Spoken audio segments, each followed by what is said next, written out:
வணக்கம் ஃப்ரெண்ட்ஸ், எல்லாரும் நல்லா இருக்கீங்களா? இன்னைக்கு நம்ம வீடியோல சாதத்துல எப்படி குலோப்ஜாம் பண்றதுன்னு பார்க்க போறோம். நம்ம வீடியோக்குள்ள போறதுக்கு முன்னாடி நம்ம சேனலை புதுசா பார்க்குறவங்க நம்ம சேனலை சப்ஸ்கிரைப் பண்ணிடுங்க.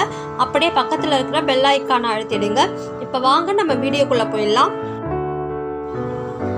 நான் சாதம் 1 கப் எடுத்திருக்கேன். இப்போ இந்த சாதத்தை மிக்ஸி ஜாரில் போட்டு நல்லா பேஸ்ட்டாக அரைச்சிக்கணும். இப்போ அரைச்சி கொண்டு வந்திருக்கேன். இப்போ இதில் 2 ஸ்பூன் பால் பவுடர் சேர்த்துருக்கேன். பால் பவுடர் இல்லைன்னா வேண்டாம், இது ஆப்ஷனல் தான், அப்படியே கூட போடலாம். அப்படி இல்லைன்னா இதில் கொஞ்சம் பிரெட் தூள் கூட போட்டுக்கலாம். இப்போ இதை நல்லா கலந்துக்கலாம். இது இப்போ கலந்து வச்சுட்டு இப்போ பாகுக்கு ரெடி பண்ணிக்கலாம். இப்போ 1 கப் அளவு சர்க்கரை எடுத்திருக்கேன், இதை போட்டுக்கிறேன். இப்போ இதே அளவு நம்ம எவ்வளோ சர்க்கரை எடுத்துருக்கோமோ அதே அளவு தண்ணி ஊற்றிக்கிறேன்.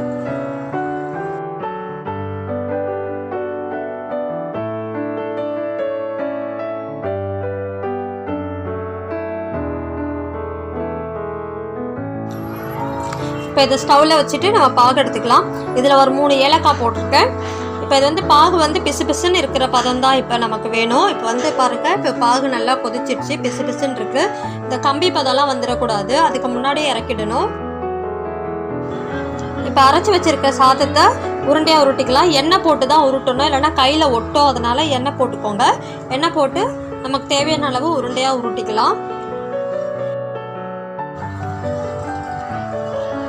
பாருங்க, இந்த மாதிரி உருண்டையாக உருட்டிக்கணும். இதே மாதிரி நம்ம எல்லா மாவையும் உருண்டையாக உருட்டி வச்சுக்கலாம்.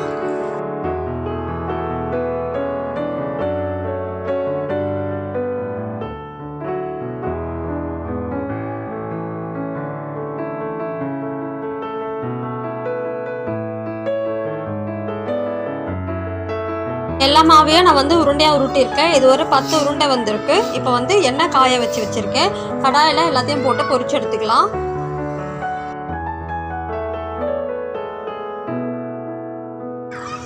எண்ணெயில் போட்டதும் நம்ம உடனே கரண்டி வச்சு திருப்பக்கூடாது. கொஞ்ச நேரம் அப்படியே விட்டுருங்க. கொஞ்சம் ப்ரௌன் ஆனதுக்கப்புறம் நம்ம திருப்பி போட்டு வறுத்துக்கணும்.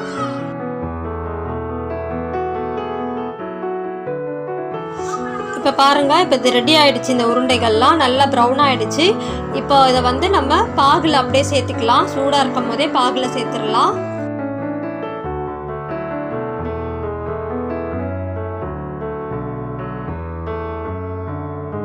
இதே மாதிரி நம்ம மீதி இருக்கிற உருண்டையெல்லாம் பொரித்து பாகில் சேர்த்துடலாம்.